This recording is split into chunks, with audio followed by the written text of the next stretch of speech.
Erev Tov, shalom à toutes, shalom à tous. On se retrouve avec Midreshet Yehuda Manitou et on va parler d'un sujet de la Shoah. On a déjà eu le plaisir d'avoir Tamar Isabelle Machado-Recanati, le docteur Machado, sur le thème de la Shoah. Mais ce soir, c'est un thème particulier puisque c'est la résistance et plus particulièrement la résistance juive armée pendant cette période obscure et difficile, pendant la période de la Shoah. Bechavod. Alors, pour ceux qui me connaissent déjà, c'est pas tellement normalement, moi, quand je fais des conférences sur la Shoah, je fais sur mon sujet de recherche, qui est la musique pendant la Shoah, que je recherche déjà depuis presque 30 ans maintenant. Mais comme j'entends très souvent des gens dire qu'ils sont allés à l'abattoir comme des moutons, alors, même encore maintenant, j'ai décidé de faire ce soir pour Midreshet Yehuda une conférence sur la résistance juive armée pendant la Shoah, qui est un sujet très, très vaste. Donc, vous allez voir que j'ai quand même fait, à l'intérieur de ce sujet, j'ai décidé de prendre quelques sujets.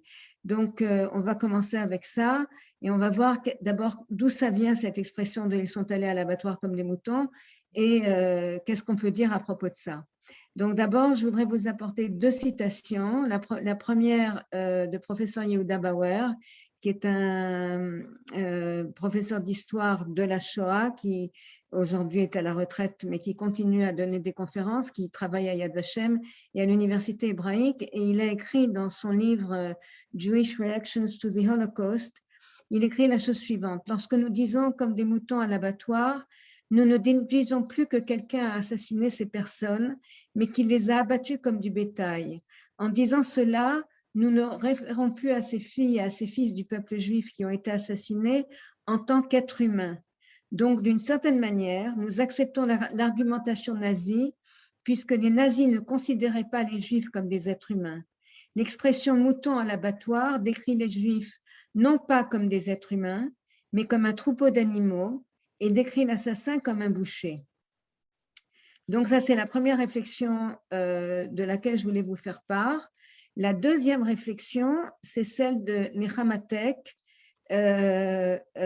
qui, elle, a aussi beaucoup écrit qui a fait beaucoup de recherches sur les mouvements de partisans pendant la Shoah, et qui, elle, a écrit aussi donc beaucoup là-dessus, et qui écrit la chose suivante. Derrière cette question, en fait, se profile l'assumption que les Juifs avaient les moyens et les possibilités de résister et qu'ils ne les ont pas saisis. Donc, d'une certaine manière, c'est rejeter une partie de la responsabilité sur la victime et ce faisant, attendez, ça me gêne, et ce faisant, enlever cette part à l'assassin. Quels étaient donc les moyens et les possibilités dont disposaient les Juifs? Ça, on va le voir.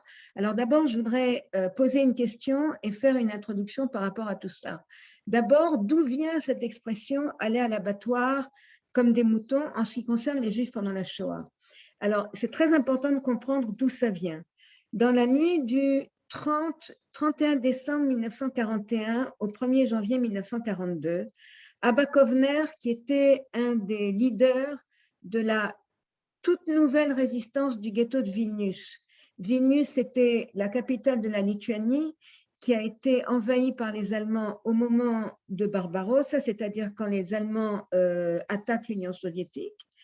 Et donc, début juillet, les Allemands rentrent, fin juin, les Allemands rentrent à Vilnius. Et en août 1941, ils créent un ghetto. Très rapidement, déjà même avant la création du ghetto, le massacre des Juifs de Vilnius commence. Et donc, en fin décembre, début janvier 1942, Abba Kovner réunit 150 jeunes de cette toute nouvelle organisation de résistance qui vient d'être montée. Et il leur lit un manifeste qu'il vient d'écrire dans lequel il veut vraiment, oui c'est ça, Abba Kovner, on le voit là au centre, il veut vraiment mettre ces jeunes face à la très dure réalité que lui a déjà compris. C'est-à-dire qu'ils étaient 80 000 Juifs à Vilnius avant l'entrée des Allemands, et aujourd'hui, ils sont plus que 20 000. En 6 mois, même en moins que ça, il y a eu 60 000 Juifs qui ont disparu. La plupart des gens pensent qu'ils ont été emmenés dans des camps ou dans d'autres ghettos, mais en fait, lui, il a la preuve qu'ils ont été assassinés pas loin de là, dans une forêt pas loin de Vilnius, à Ponar. Et en fait, lui, à Bakovner, a déjà compris que le but des Allemands, c'est, il ne parle pas encore de génocide total de toute la population juive d'Europe, mais il comprend que c'est un massacre qui est énorme. Et donc, il leur dit, nous n'allons pas aller comme des moutons à l'abattoir. Mais ce qu'il faut bien comprendre, c'est qu'il s'adresse ici à des jeunes de mouvements de jeunesse pour les motiver, d'accord, à se révolter, à faire partie des mouvements de résistance. Donc, il utilise cette expression dans un contexte très particulier, d'accord? Et c'est ça qu'il faut comprendre. Maintenant, il y a autre chose que je voudrais vous montrer et dont je voudrais parler. J'ai pris ici des photos de prisonniers de guerre. Alors, ici sur la gauche, vous avez des photos, on voit à perte de vue des prisonniers de guerre allemands et russes. D'accord? Ce sont tous des hommes jeunes, des soldats, avec de très nombreux officiers parmi eux, qui se connaissent tous le maniement des armes, qui sont tous, ont fait des classes, qui savent tous se battre, d'accord? Et ici, on voit un garde soviétique, mais enfin, on n'en voit pas beaucoup, hein, pour toute cette masse d'hommes. Vous avez entendu qu'ils se sont révoltés? Absolument pas. Et personne ne demande pourquoi est-ce qu'ils ne se sont pas révoltés. Ici, vous avez des prisonniers de guerre australiens, prisonniers de guerre des Japonais. On les voit tous souriants. Vous avez entendu dire qu'ils se sont révoltés? Pas du tout. Des prisonniers de guerre soviétiques des Allemands, des dizaines de milliers, ça va jusqu'à l'horizon. Ils vont se révolter? Ils savent très bien que leurs familles sont à l'abri. C'est que des hommes, des jeunes avec leurs officiers qui connaissent le maniement des armes, qui savent se battre, pas une révolte. 2 500 000 prisonniers russes, il n'y a pas eu de révolte, pratiquement pas. Et puis il y a une autre question aussi qui serait bon de poser. Qu'en est-il de la résistance allemande au nazisme et aussi aux persécutions des minorités, en particulier des Juifs? Alors, on parle toujours, alors quand vous posez la question, les gens vous disent « Ah, mais c'était difficile, c'était un régime totalitaire et il y avait la Gestapo, etc., etc. » Mais pour les Juifs aussi, il y avait la Gestapo et c'était totalitaire. D'accord? Il y a une chose qui est très peu connue en Allemagne, c'est qu'il y a eu des mouvements de résistance en Allemagne d'Allemands, mais en particulier, la plupart de ces mouvements sortaient de l'armée. D'accord? Et les mouvements de résistance civile qu'il y a eu en Allemagne, il y en a, les plus importants, c'était des mouvements de résistance juifs. En particulier, je ne vais pas m'étendre dessus parce qu'on n'a pas le temps, le mouvement d'un certain Herbert Baum, au sein duquel il y avait à un moment donné plus de 100 juifs qui participaient. C'était à 95% des juifs, il y avait 4 ou 5 jeunes femmes qui n'étaient pas juives, ce qui posait beaucoup de problèmes parce que, par exemple, ils n'avaient pas le droit d'avoir des machines à écrire, ils n'avaient pas le droit ils ne pouvaient pas diffuser des tracts, enfin, etc., etc. Donc, c'était justement les jeunes femmes non juives qui pouvaient faire ça. Et ils se sont organisés justement à partir de la montée d'Hitler au pouvoir. Et pour faire d'une histoire longue une histoire courte, le 2 mai 1942, le 2 mai 1942, ils sont arrêtés. Et après des tortures terribles, Herbert Baum se suicide et sa femme est exécutée en août 1942. D'accord? Alors, en marge de la Shoah, je voudrais quand même aussi vous donner des chiffres qui me semblent très importants. Aux US, en 1940, il y avait 4 700 000 juifs pour une population de 133 millions d'habitants. Il y a eu 550 000 soldats juifs qui se sont battus dans les forces armées américaines. D'accord? En URSS, pour une population de 195 400 000 personnes, il y avait 3 millions de juifs. 500 000 se sont battus dans les forces armées soviétiques, ce qui est énorme. D'accord? C'est absolument énorme. Bon, ça, on n'a pas le temps. Maintenant, autre chose aussi, alors ça, on rentre plus dans la Shoah. Quelques dates qui sont très importantes. Varsovie, la ville de Varsovie se soulève en août 1944. La Slovaquie se soulève en septembre 1944. Prague se soulève en mai 1945, après même le suicide de Hitler. Paris se soulève en août 1944. C'est-à-dire que toutes ces villes et ce pays, la Slovaquie, se soulèvent quand ils savent que les armées alliées, que ce soit l'armée soviétique ou les armées américano-britanniques, se trouvent prêts. D'accord? Et ça signifie aussi que le premier soulèvement urbain majeur en Europe, c'est le soulèvement du ghetto de Varsovie, le 19 avril 1943, alors que les armées soviétiques sont à des centaines de kilomètres de là. Et nous allons voir ce que ça signifie par la suite. Et tout ça, ce n'est pas étonnant. Le premier ministre du gouvernement en exil polonais, le 8 mars 1942, envoie le général Stefan Rowecki, envoie au commandant de l'armée Krajowa, qui est l'armée de résistance en Pologne occupée, un message, et le message est le suivant. Le soulèvement de notre pays à l'arrière de l'armée allemande ne peut se faire qu'en cas de désintégration et dispersion totale des forces allemandes. Si une proportion significative des forces allemandes devait effectuer une retraite organisée à travers le pays, alors une révolte serait impensable car elle n'aurait aucune chance de succès.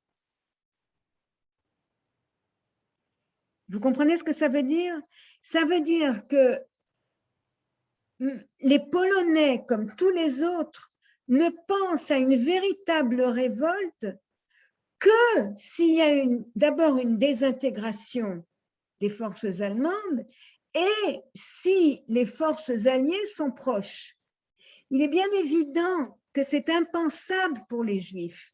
Et ça va devenir très rapidement impensable pour les Juifs parce qu'en 1944, quand les forces alliées sont proches et que l'Allemagne se désintègre, il n'y a plus de Juifs pratiquement. D'accord? Et on ne parle pas de succès de la résistance juive. Et ça aussi, on va en parler. OK? Pour ceux qui suivent mes conférences au niveau musique et Shoah, j'ai raconté une fois que j'ai donné l'exemple suivant. Churchill, en 1940, pendant la bataille d'Angleterre, il dit « notre pays va être conquis ou va résister, mais de toute façon, on va aller vers la victoire. » D'accord? C'est occupation ou victoire.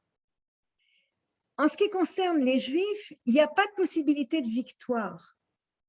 En ce qui concerne les Juifs, c'est ou survivre ou être annihilé. Et c'est le seul pays d'Europe qui se retrouve devant, c'est le seul peuple d'Europe qui se retrouve devant ce choix-là, d'accord, ces possibilités-là.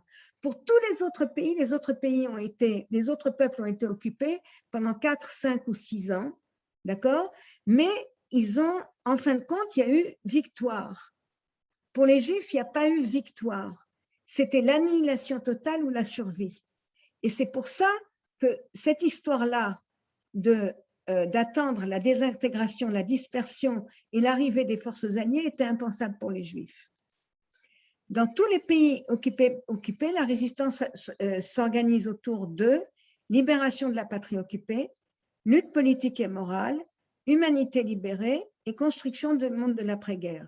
En ce qui concerne les Juifs, nous allons voir que ce n'est pas ça. Alors, à titre de comparaison, le premier ghetto à se soulever, le ghetto de l'Arva en Biélorussie en septembre 1942, alors que l'armée rouge se trouve à des centaines de kilomètres de là. D'accord, tout de suite, on va en parler.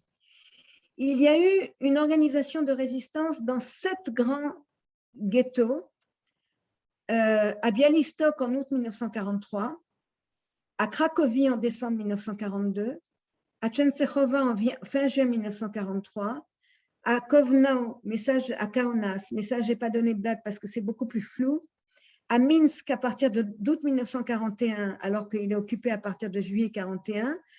C'est surtout l'évacuation de Juifs dans la forêt, entre 6 à 10 000 Juifs qui ont été évacués dans la forêt.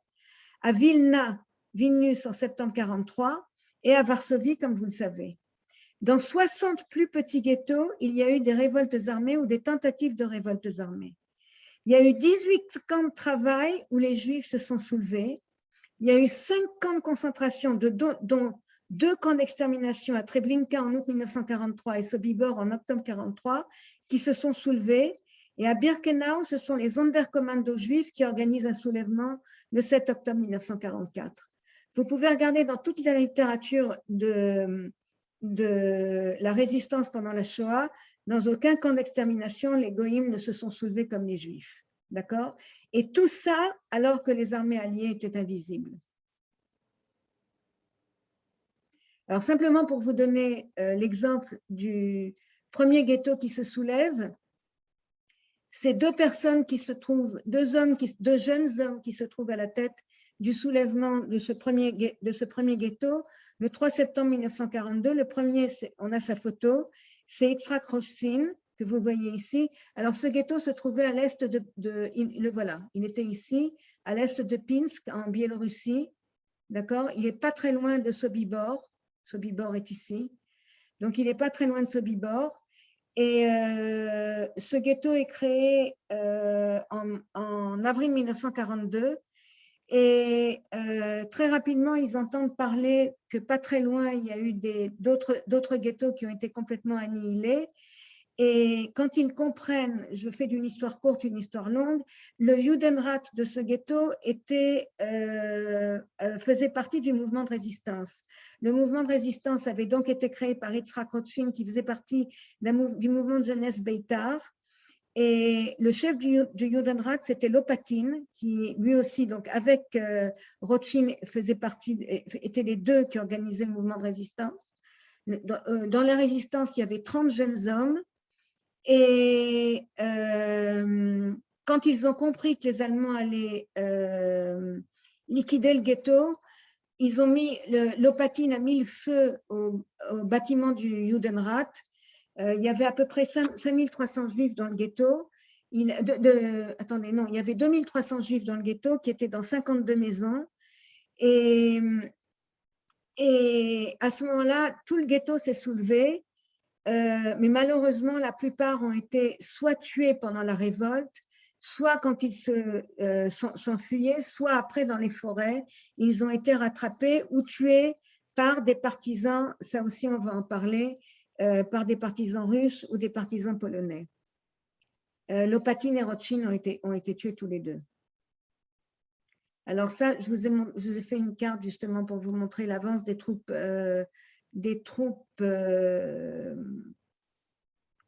allemandes, alors que déjà les ghettos commencent à se soulever. Les Allemands sont encore en train d'avancer à l'intérieur de l'Union soviétique. Alors, comme je vous l'ai dit, on va surtout parler de la résistance allemande à l'Est. Mais avant ça, je voudrais ouvrir une toute petite parenthèse. Il semblerait que ce soit apocryphe, mais De Gaulle aurait dit, après l'appel du 18 juin, j'attendais la France des cathédrales, j'ai vu arriver la France des synagogues. Ce qui est vrai en tous les cas, c'est qu'en France, en 1940, les Juifs faisaient moins de 1% de la population générale mais les Juifs faisaient entre 15 et 20% de la population des résistants en France. C'est énorme, d'accord? Donc, encore un exemple de quand on vous dit que les Juifs sont allés comme des moutons à l'abattoir. Bon, alors maintenant on va parler des difficultés spécifiques aux Juifs dans les mouvements de résistance, particulièrement à l'Est. Alors d'abord, il faut comprendre qu'est-ce que ça signifie de résister pour un Juif, d'accord? Les Juifs ne pouvaient en aucun cas attendre la retraite des Allemands. Donc le timing des révoltes n'était pas le résultat d'une évaluation militaire de la situation, ce que les mouvements de résistance non-juifs pouvaient se permettre, mais était dicté par le fait que les Juifs n'avaient rien à perdre. C'est aussi pour ça probablement qu'ils attendent l'action finale. Il faut d'ailleurs attendre que la plupart des Juifs soient déjà annihilés pour que les Juifs survivants comprennent qu'on a affaire à un génocide. Les Allemands cachent. Il ne faut pas l'oublier. En fait, les révoltes juives n'ont aucune chance de réussir ni de sauver les insurgés. Quand ils se révoltent, ils savent qu'ils ont peu de chances de survivre. Et ça, c'est une des très grandes différences avec tous les autres mouvements de résistance. D'accord? Ça, il faut bien le retenir. La deuxième, comment on arrive à cette décision? Qui y participe? Pourquoi? Pourquoi résister et en quoi a consisté la résistance pour les Juifs? Alors d'abord, il faut comprendre le but des Allemands, d'accord? Et le faire accepter. Qui va le comprendre en premier? Comment et quand? Est-ce que vraiment on va tous être tués? À partir du moment où on comprend le génocide et l'ampleur du massacre, est-ce que vraiment tuer des Allemands et autres Ukrainiens est vraiment le but principal? Comme tout mouvement de résistance, il faut des armes. Et il faut un appui de la population juive, mais surtout non juif. D'accord? Alors, comment est-ce qu'on a cet appui et d'où proviennent les armes? Alors, qui, quoi et comment?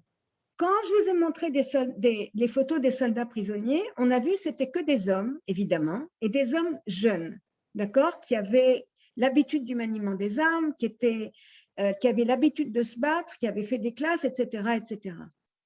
Pour les Juifs, c'est totalement différent, d'accord? Les Juifs, il s'agit d'hommes, de femmes, d'enfants, de bébés, de vieillards, de malades, de femmes enceintes. Et puis, quelle est la situation de ces Juifs depuis 1939 et 1941? Dès le départ, dès que les Allemands rentrent, d'accord, il y a des exactions, des décrets quotidiens humiliants, la perte de toutes sources d'argent. Les Juifs ne peuvent plus sortir de l'argent des banques, la dépendance économique totale, la perte du travail, le rejet de la société, la faim, la maladie, les assassinats, la ghettoisation, les enlèvements pour le travail forcé, les déportations, la promiscuité, le manque d'eau et d'hygiène, la perte de repères, les poux, le typhus, la mort omniprésente, la déportation vers une destination inconnue. Et puis je vous rappelle, dans le ghetto de Varsovie, la ration calorique officielle d'un juif varie entre 185 et 310 calories par jour. À partir de la mi-1941, les Allemands distribuent en Pologne aux Juifs des cartes de rationnement pour 184 calories par jour. Comment est-ce que vous pouvez penser à une résistance armée, à une résistance tout court, quand vous crevez de faim? Quand la première lutte est une lutte pour manger.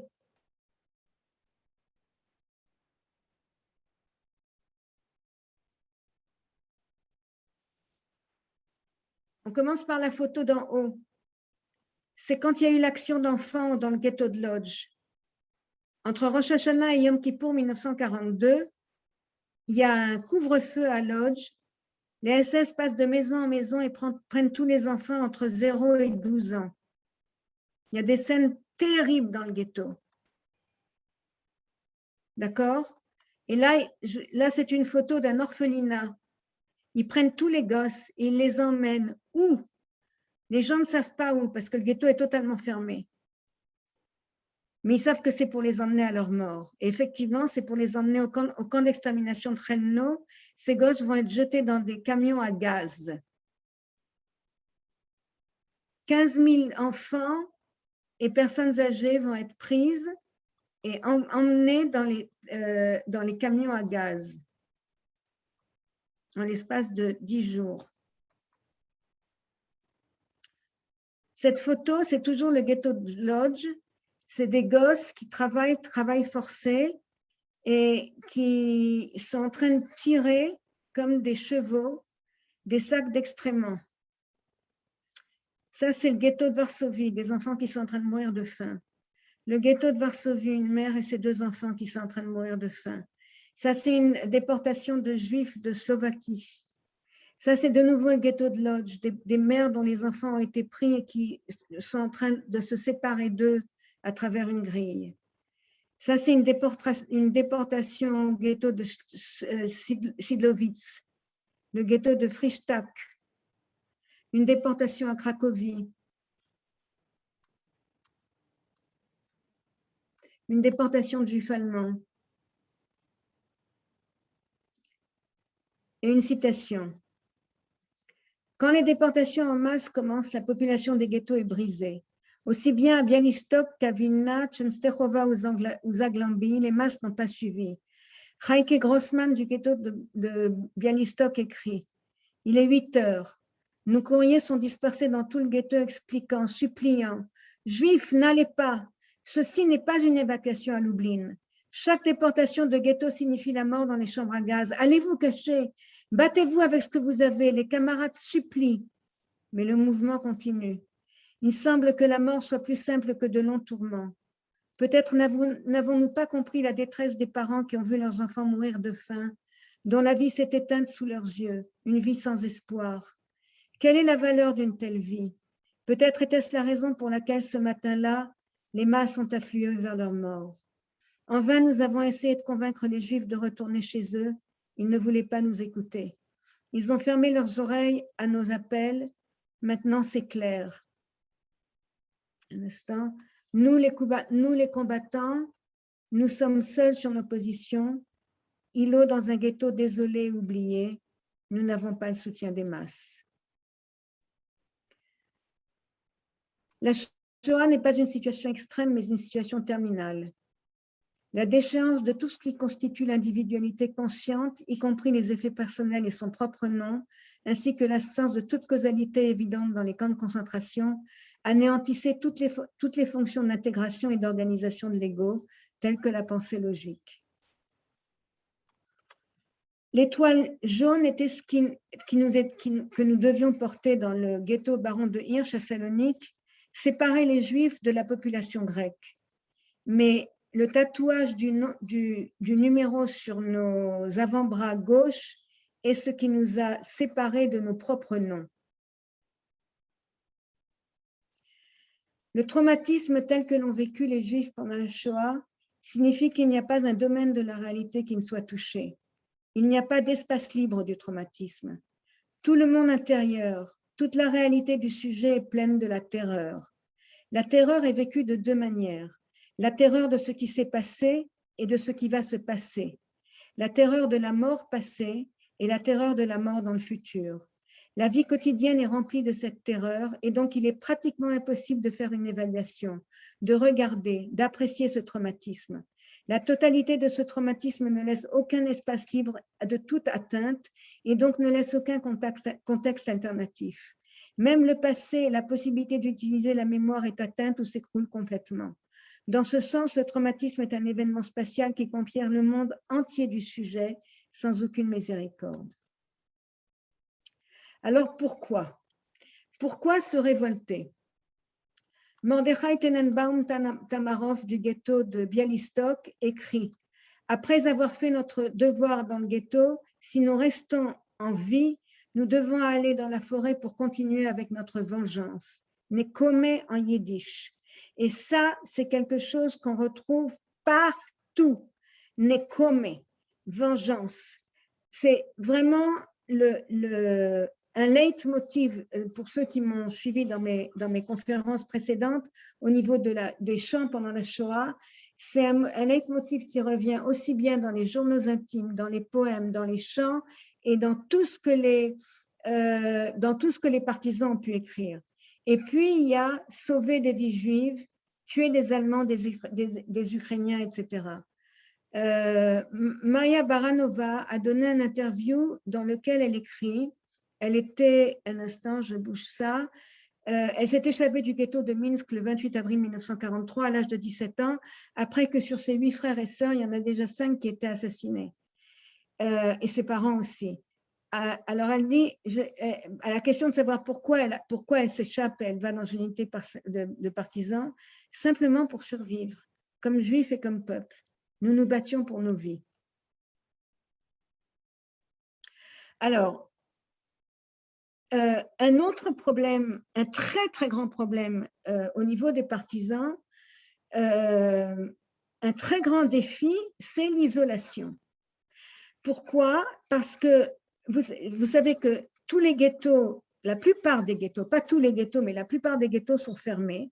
Les Juifs n'ont plus de téléphone, ils n'ont pas de journaux, ils peuvent pas voyager comme ils veulent, surtout les hommes parce qu'ils sont circoncis, etc., etc. Donc, l'information ne peut pas passer d'endroit en endroit. Même si vous savez que dans votre ghetto, ou là où vous habitez, il y a eu tel et tel massacre, comment est-ce que vous allez faire passer l'information d'un endroit à un autre? C'est extrêmement complexe.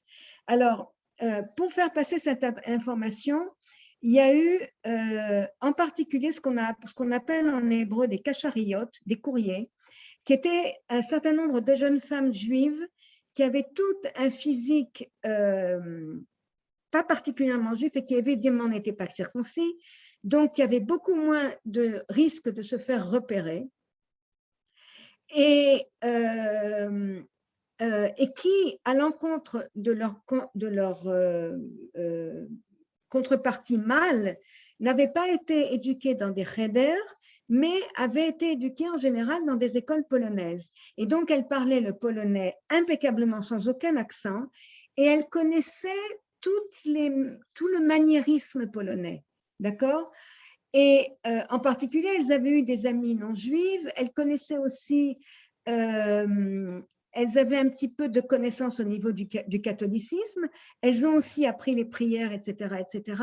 Elles savaient comment vivre du côté arien, bien qu'à l'époque, c'était tout très rare de voir une jeune femme vivre seule. Donc, en général, elles habitaient avec d'autres jeunes femmes, elles allaient à l'église, etc., etc.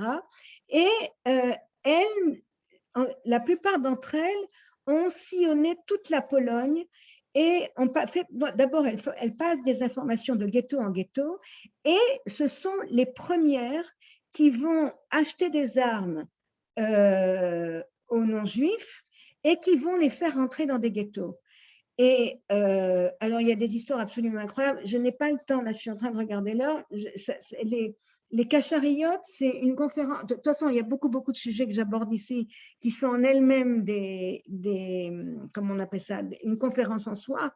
Les Kachariotes, c'est vraiment une conférence en elles-mêmes. Elles sont absolument extraordinaires, ces jeunes femmes. Et alors, par exemple, il y a une histoire où il y en a un certain nombre, 2 ou 3 d'entre elles qui sont dans un train ensemble et qui trimballent des grenades dans leurs culottes. Et elles sont debout et il y a des soldats allemands et comme elles sont très jolies, elles savent que très souvent les soldats allemands vont leur laisser la place assise. Eux, ils sont assis et elles ont très peur parce qu'elles ne peuvent pas s'asseoir avec des grenades dans leurs culottes. Voilà, donc ça fait partie des petites histoires. La plupart d'entre elles, sauf elle, attendez,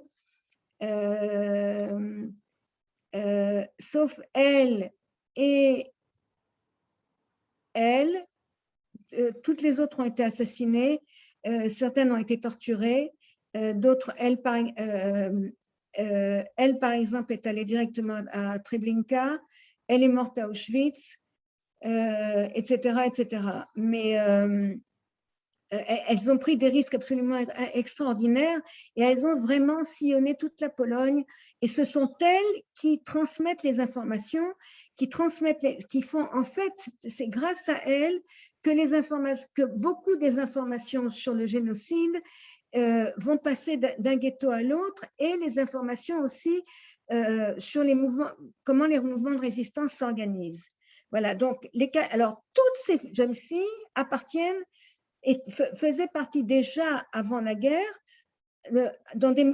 à des mouvements de jeunesse, d'accord? Toutes, certaines même ont fait partie de ceux qui créent les mouvements de jeunesse dans les grandes villes de Pologne, d'accord? Ça, c'est une citation de Ringelblum, celui qui constitue les archives dans le ghetto de Varsovie. Ces jeunes filles héroïques, courageusement, elles voyagent aller-retour à travers les villes et les cités de Pologne. Elles sont en danger mortel chaque jour, sans un murmure, sans un moment d'hésitation. Elles acceptent et entreprennent les missions les plus dangereuses.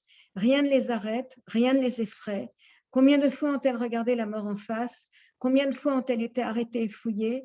Ces filles sont infatigables.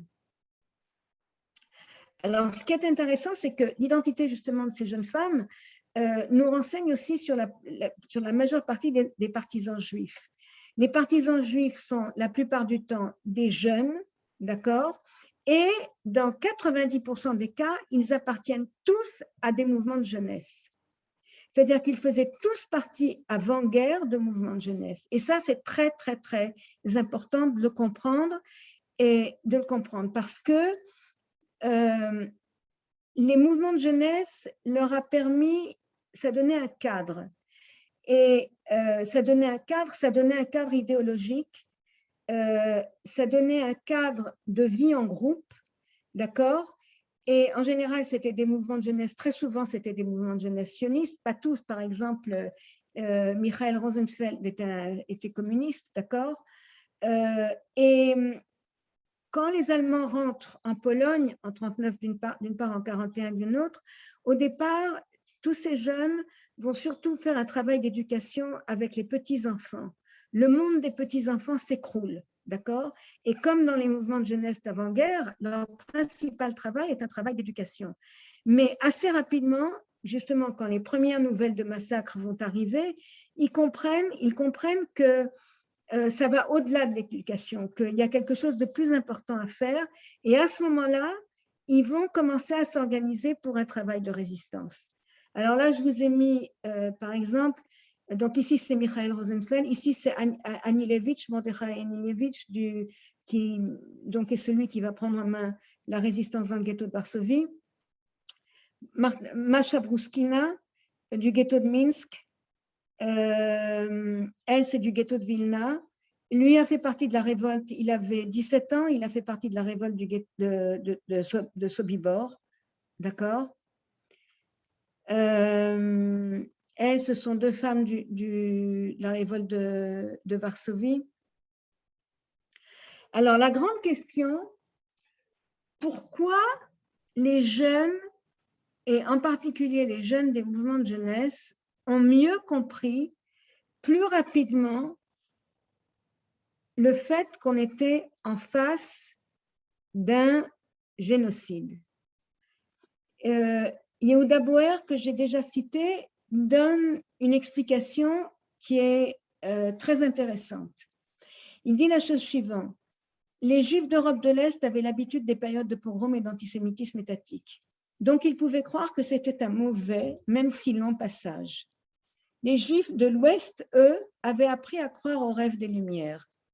Ce sont deux des raisons pour lesquelles il fallut du temps pour réaliser que quelque chose de différent se tramait.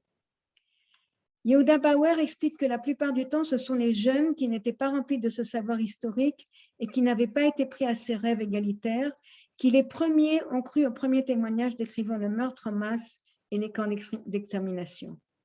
D'accord? C'est très important de comprendre ça. Les gens au-dessus de 30-35 ans, en particulier les gens qui étaient mariés, qui avaient des enfants, quand on a des enfants, on ne peut pas admettre, c'était impossible d'admettre. Quoi? On va mourir?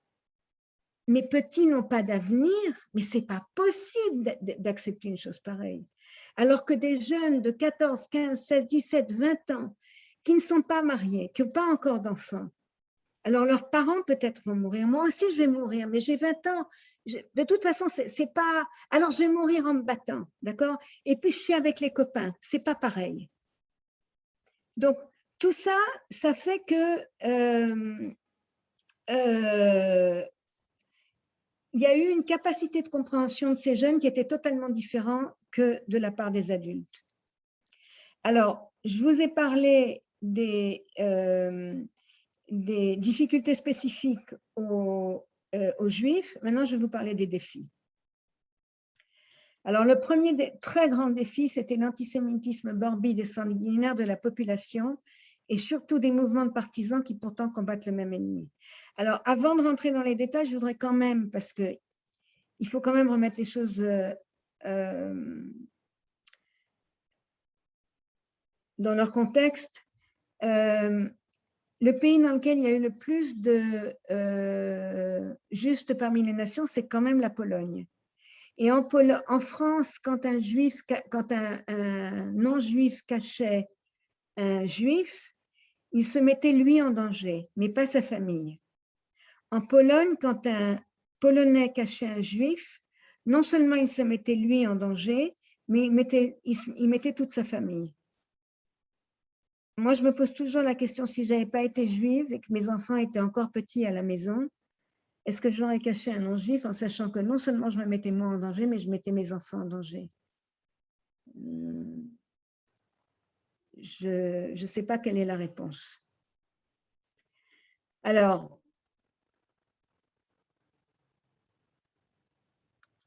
pendant la deuxième moitié de 1943 et en 1944, il y a eu une montée des actes d'antisémitisme au sein de l'Arma Krajowa, l'armée de résistance polonaise.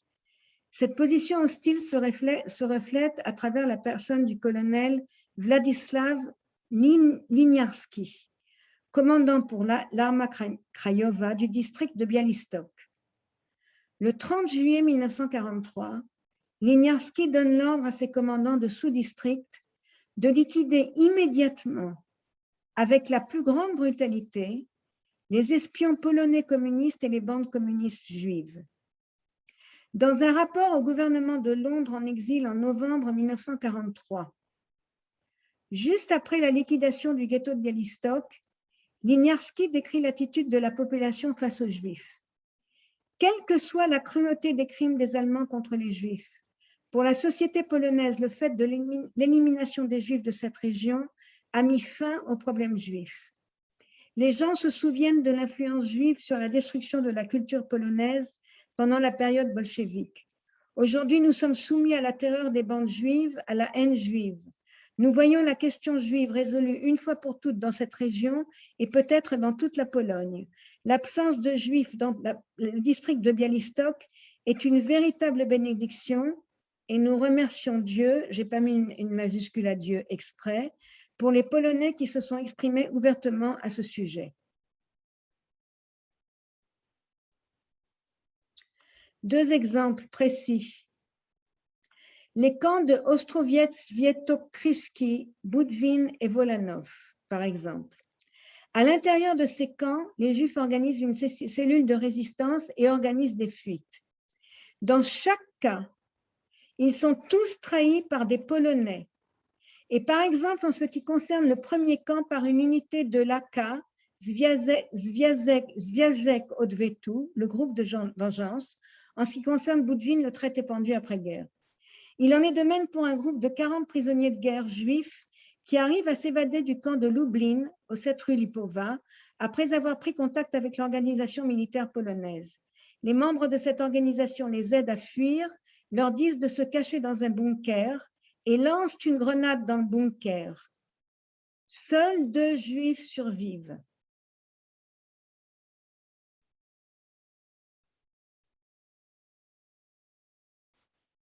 Gusta, qui est une des cachariotes dont je vous ai montré la photo, on la voit ici aussi. Il n'est pas aisé de décrire tous les obstacles que nous devions surmonter pour organiser une résistance juive pendant l'occupation nazie. Notre tâche était 100 fois plus difficile que la tâche de tout autre groupe de résistance, car nous devions cacher non seulement notre action de résistance, mais aussi et de manière encore plus urgente notre identité juive. Nous avions énormément de difficultés. Alors ça, c'est un certain Joe Kubrick qui était dans une unité soviétique. Nous avions énormément de difficultés dans les partisans avec nos propres soldats. Nous avions des Ukrainiens, des Polonais et des Russes. Aucun d'entre eux n'aimait vraiment les Juifs.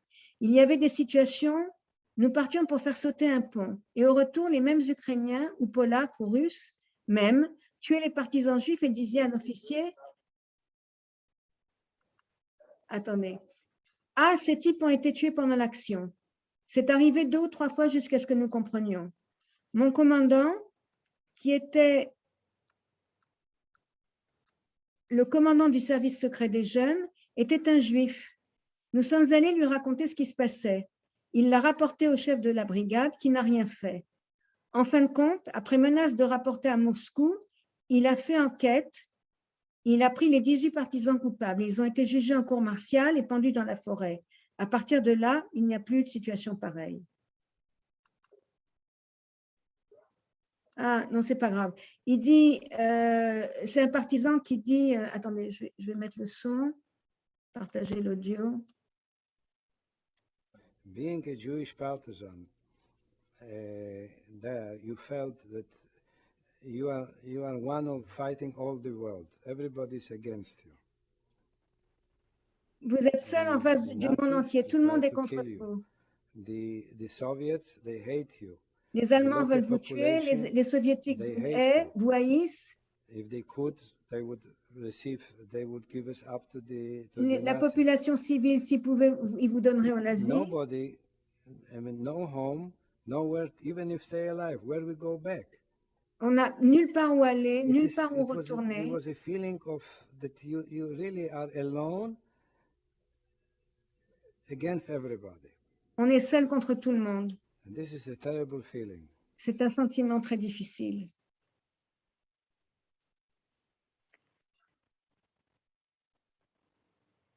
La révolte de Sobibor, le 14 octobre 1943, seuls les Juifs polonais qui connaissaient la région et qui parlaient la langue pouvaient survivre après la fuite. Yitzhak Lichtman, notre but était de rejoindre les partisans. Un jeune paysan nous a montré la direction vers la forêt de Partchou, à 35 km de Sobibor. Nous avons rencontré quelques rescapés et partisans. La vie des partisans juifs n'était pas facile. Nous avons réussi à acheter quelques fusils, nous les utilisions pour faire peur aux paysans et les forcer à nous donner de la nourriture. Nous étions constamment attaqués par des Ukrainiens ou des Polonais. À cause d'eux, peu de prisonniers ont vu la fin de la guerre. Et d'ailleurs ici, Yecheskel Menche raconte un des 2 qui ont organisé la révolte du camp de Sobibor, Feldhandler, a été tué après la libération par des Polonais. Ici, vous voyez Dov Freiberg, Berel, après sa fuite de Sobibor, il avait 14 ans, et ici, quand il témoigne au procès de Eichmann. Bon, là, on n'a pas le temps. Au niveau des armes, c'est la même chose. Les mouvements de résistance juifs sont les seuls mouvements de résistance en Europe à ne pas avoir reçu d'armes des soviétiques ou des alliés. C'est un mouvement de résistance qui n'a pas eu énormément de mal à recevoir des armes, à acheter des armes. C'était évidemment, tout ça, c'était acheter des Polonais, etc., etc. Par exemple, là, je vous donne à Varsovie, les gars d'Aniniewicz, ils voulaient acheter des armes au mouvement de résistance polonais non juif de l'autre côté du ghetto. C'était plein d'armes et ils ne voulaient même pas leur vendre. Et quand ils leur vendaient des armes, c'était des armes défectueuses. D'accord? Alors, à la fin du compte, il y avait 700 combattants dans le ghetto de Varsovie. Les gars d'Aniniewicz, ils étaient 500. Ils avaient une arme par personne avec 10 balles et ils ont fait des cocktails Molotov. Les gars du Bétard, ils avaient 250 membres. Ils avaient un peu plus d'armes. d'accord? Et puis, ce que dit de nouveau Gusta, c'est qu'il n'avait aucune expérience militaire. Une autre chose extrêmement importante pour un mouvement de résistance, et c'est quelque chose qu'en général on ne prend pas en compte, c'est le terrain.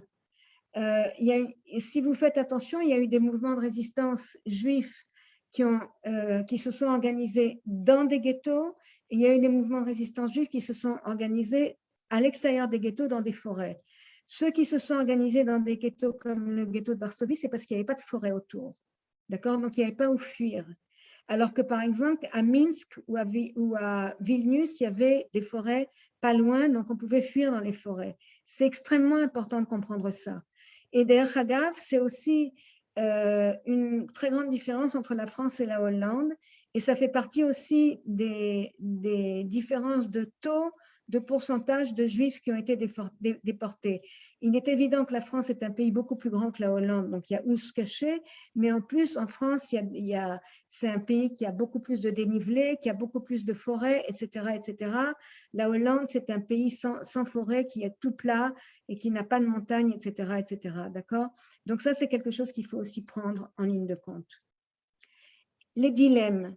Et ça, c'est un sujet extrêmement important. Baruch Shub. Il explique que chaque jour, les Allemands réunissent tous les Juifs sur la place du ghetto et les comptent. Ils les menacent de tuer un certain nombre de Juifs au cas où l'un d'entre eux disparaît. Et je cite, « Il y avait un groupe de jeunes qui a commencé à s'organiser et à parler ouvertement de partir dans la forêt rejoindre les partisans. La pression de la communauté sur ce groupe de 15 à 20 jeunes était immense. Les gens étaient affolés de ce qui se passerait si un, a fortiori 15 de ces jeunes allaient dans la forêt. Tous les autres souffriraient. À cause de cela, il y a eu une énorme pression pour que les jeunes annulent leur programme de partir dans la forêt. Un an après, 2 jeunes n'en pouvaient plus. Moi, j'étais déjà partie. Ils sont partis et ont rejoint les partisans.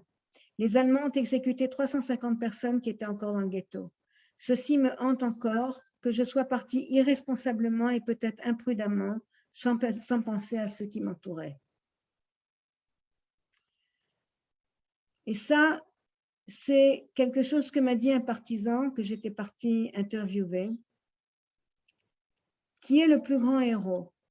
Moi qui suis partie me battre avec les partisans, ou mon cousin Germain qui a 17 ans, a pris la décision consciente, en sachant exactement ce qui les attendait, de rester avec sa mère et ses 2 petites sœurs afin de les accompagner jusqu'au bout.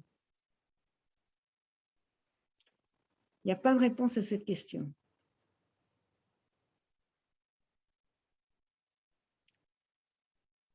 Et ça, c'est une jeune femme, Faye Schulman, qui en fait n'est partie dans les partisans uniquement quand ses parents ont été assassinés. Tant qu'elle avait ses parents, elle ne voulait pas partir dans les partisans. Rassia Taubes, membre d'un mouvement de jeunesse qui s'échappe du ghetto, a dit « Laisser sa mère, c'est la faillite morale ». Alors, pour terminer cette conférence, je voudrais vous raconter, je n'ai plus beaucoup de temps, alors il va falloir que je choisisse. Alors, je vais vous raconter très rapidement du témoignage de Moshe Bahir. Un jour, à la fin de 1942, à Sobibor, un transport de femmes fut amené au camp. Elles étaient nues, beaucoup avec des bébés dans les bras avant d'aller au bain, c'est-à-dire au gaz.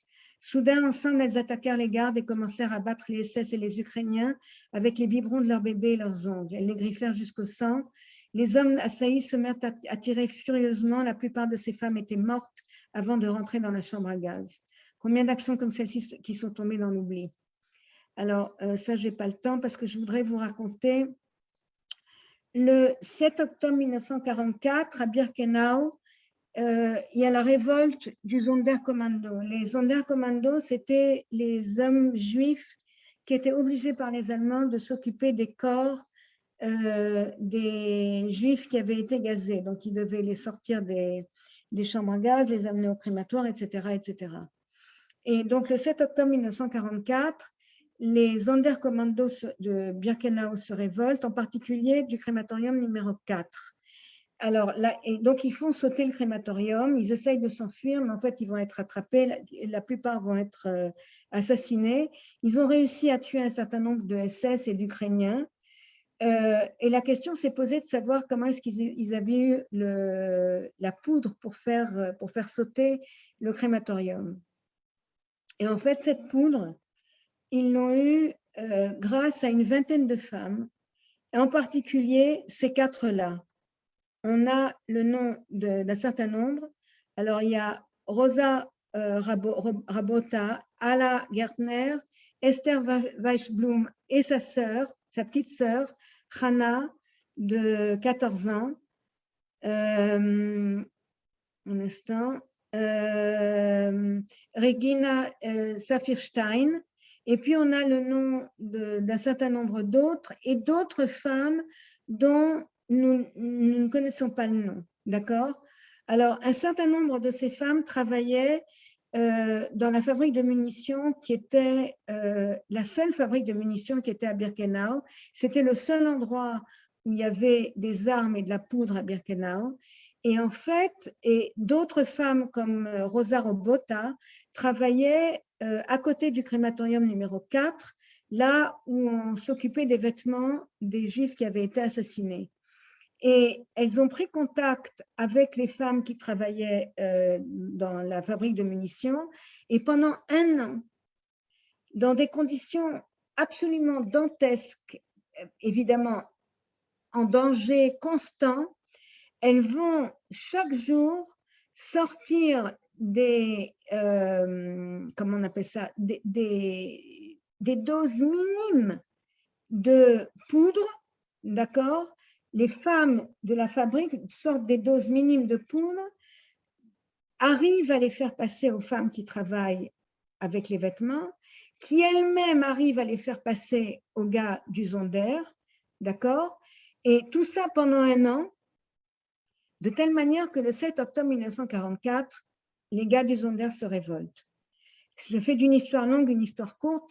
Il est bien évident que pendant les jours qui suivent la révolte, les SS vont faire une enquête et ils vont découvrir, de nouveau, je raccourcis, ils vont découvrir le pot aux roses, ils vont arrêter les femmes, en particulier ces quatre-là, qui vont être torturées de manière absolument épouvantable en 2 fois, ça va se passer en 2 fois, qui vont être torturées de manière absolument épouvantable et qui vont être pendues devant tout le camp, devant tout Birkenau, 2 pendant la nuit, 2 pendant la journée. Elles vont aller à la mort en chantant la Tikva. Donc ça, c'est un cas de résistance que beaucoup de gens ne connaissent pas. Je voudrais aussi vous parler, avec ça on va terminer, il y a beaucoup d'autres histoires que je pourrais vous raconter, mais ça c'est encore tout un... le ghetto de Minsk, alors il faut noter l'aide apportée par plusieurs enfants dans le passage clandestin des Juifs dans la forêt. On les appelait Das Kleinwagen, les jeunes. Tout le monde les connaissait, mais peu se souviennent de leur nom. Parmi eux, Bunke Hammer, qui avait 12 ans, et son ami David Keklonsky, qui avait mémorisé les routes de la Naliboki, c'était une forêt, à 50 km de là. En août 1943, Bunke est découvert par un détachement allemand, se cachant dans une cave avec 21 autres juifs, hommes, femmes et enfants. Ils sont attachés et brûlés vifs. Lorsque son corps est découvert, Jacob Greenstein, un partisan, nous avons juré de nous venger. David était à côté de Bunke, de la tombe de Bunke, et pleurait. D'accord? Et il y avait une autre de ses enfants, Sima Simele-Fitterson, qui avait 12 ans, qui était née en 1929, et elle habitait à Minsk. Elle allait où elle voulait, avait pris contact avec les partisans biélorusses. Elle avait un petit pistolet sur elle. Elle aussi guidait de nombreuses familles hors du ghetto vers la forêt. Un jour, elle est suivie par un Allemand. Cette nuit-là, la Gestapo pénètre dans leur chambre. Elle arrive à se cacher, mais la Gestapo emmène sa mère et ses petits frères. Depuis, elle a continué, mais plus taciturne que jamais. Elle a reçu l'ordre de l'Étoile rouge après-guerre parce qu'elle a survécu. Alors voilà, alors en conclusion, de nouveau, il y a beaucoup à raconter. Mais j'ai essayé de vous donner un maximum d'abord d'informations, d'explications aussi pour que vous puissiez comprendre à quel point cette phrase de ils sont allés à l'abattoir comme des moutons est révoltante. Et donc, j'espère que ça au moins s'est passé. Et voilà, alors, si vous avez des questions, je voudrais voir qu'est-ce que… Ah, bon, d'accord. OK, ça c'est une chose. À jambe de liaison pour Cachariote, OK. Oui, mon français souvent laisse à désirer. J'ai fêté cet été, j'ai fêté mes 50 ans en Israël, alors ça explique de temps en temps mes hésitations par rapport au français. Super, bravo. Merci beaucoup. Voilà, on va arrêter le partage. Vous pouvez maintenant ouvrir vos micros. Je crois qu'il y a eu des réactions sur le chat. Je ne sais pas si tu les as. Attends, j'en ai eu deux là, mais j'en ai pas eu d'autres. Je m'excuse pour la demande. Parce que j'ai eu deux réactions. Il y en a une qui voulait une artsade. il y a quelqu'un qui voulait plus de temps. Bon, ben, Bezrat Hashem, on aura l'occasion de réécouter Tamar pour d'autres thèmes. Voilà. Oui, Robert. Oui, je voulais dire simplement, lorsqu'on a dit que les Juifs allaient à l'abattoir, ce qui est faux, ce qui est vraiment extraordinaire, c'est que pas un des condamnés, si on peut dire des condamnés à mort, n'a supplié pour vivre. Ils ont été quand même dignes, parce qu'ils n'avaient pas le choix. Ils ont été à la mort, tristement, mais dignes. Et c'est ça ce que j'admire. Et deuxièmement, en France, on a sauvé beaucoup de Juifs. Les Français, il faut reconnaître, ont sauvé énormément de Juifs. Ils ont gardé des enfants, ils ont risqué leur vie pour sauver des Juifs. Et je crois que c'est le pays qui a sauvé proportionnellement le plus de Juifs de la déportation. Le pays qui a quoi? Qui a sauvé le plus de Juifs. Merci, Robert. Ça a ouvert beaucoup de sujets, Robert. Je ne sais pas, Tamar, si tu veux réagir. Au niveau, c'est le pays d'Europe de l'Ouest où il y a eu le pourcentage le plus élevé de Juifs qui ont été sauvés, effectivement. Oui. En Hollande, il y a eu 75% de Juifs déportés. En Belgique, il y en a eu 50% de déportés. En Norvège, 36%.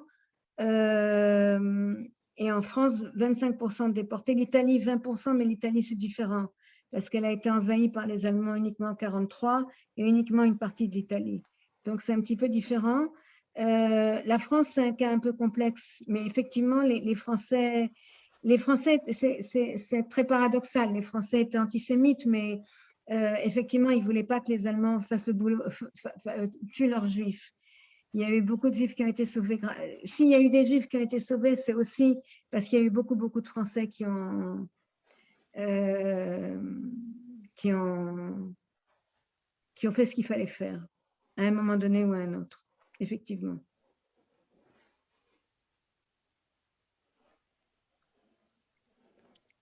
Il y a d'autres questions par rapport à… Oui, on nous parle du camp de Terenstadt, l'histoire des serruriers. Est-ce que tu veux dire un mot sur ça? L'histoire des serruriers… Non. Il y a M. Arnaud qui nous dit qu'il y a eu une tentative. Oui, il y a eu une tentative. Je ne me souviens plus exactement de l'histoire du camp du ghetto. Tu veux la rappeler, Arnaud?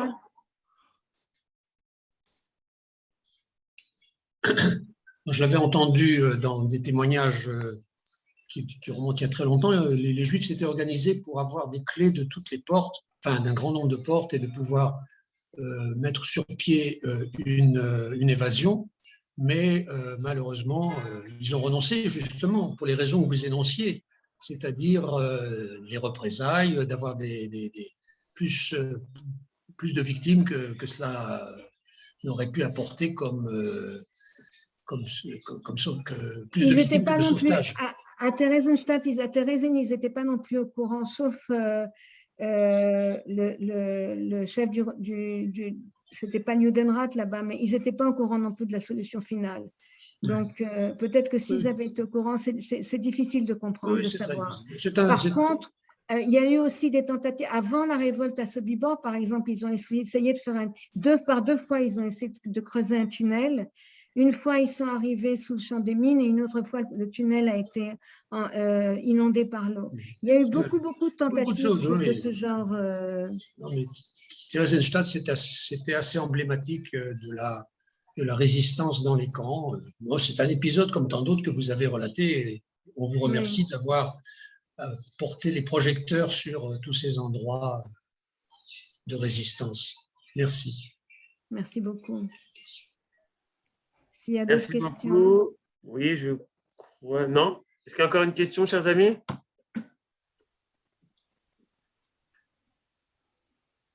Eh bien, merci Tamar. Et j'espère que la prochaine fois, on t'écoutera également en musique. Parce que... La prochaine fois, c'est la musique. Oui, effectivement. Je reviens à mon sujet. Voilà. Comme tout.